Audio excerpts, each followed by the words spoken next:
আবৃত্তি করছি কবিতা উপহাস, লিখেছেন মুকুলচন্দ্র দাস, মার্চ 2007। বাপাসের পায়ের ঠিক হাঁটু বরাবর গুলি লেগেছিল রমিজ মিয়ার। দিন তারিখ ঠিক মনে নেই, তবে মনে আছে সাল আর মাস। 1971-এর নভেম্বরের দিকে। স্বাধীনতা যুদ্ধ তখন শেষ প্রায়। তারপরেও অভাব ডাক্তারের। জোটে শুধু এক সহযোদ্ধার এক টুকরা ছেঁড়া লুঙ্গি। সেপটিক হয়ে যায়, কেটে ফেলতে হয় সেটাকে। সেই থেকে এক পা নিয়ে স্বাধীনতার প্রতীক্ষা রমিজের। চেয়ে দেখে আজও দাপটে বেড়াচ্ছে সেই সব রক্ত লোলুপ কাপুরুষ, জিহবা যাদের আজও লম্বা হয় খররৌদ্রের কুকুরের মতো। শুধু লালা ঝরে পড়ে। সন্তান হারা হয় মা, সম্ভ্রম হারায় যুবতী ফিলিস্তিন, আফগানিস্তান, ইরাকে। ধর্ষিতা এক মুহূর্তে হয়ে যায় বেশ্যা, আর আর বিধবা মা হয় পাগলি। বয়স এখন 67 রমিজের। ব্লাড ক্যান্সারে আক্রান্ত। ডাক্তারি কি যেন বলে, লিউকোমিয়া।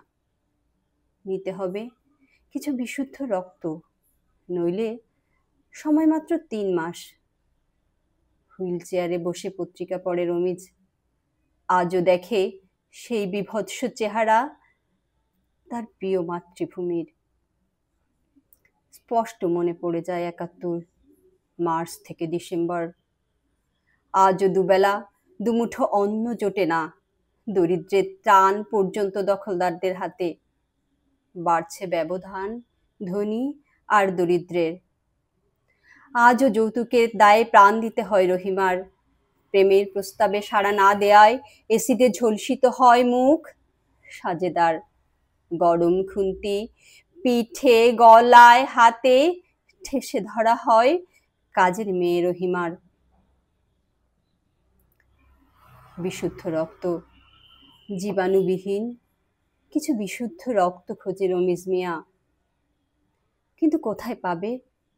চারিদিকে শুধুই স্বার্থপরতা, লোভ লালসায় ভরা বিলাসবহুল মার্সিডিজ, গরিবের টাকায় কোটি টাকার ফ্ল্যাট।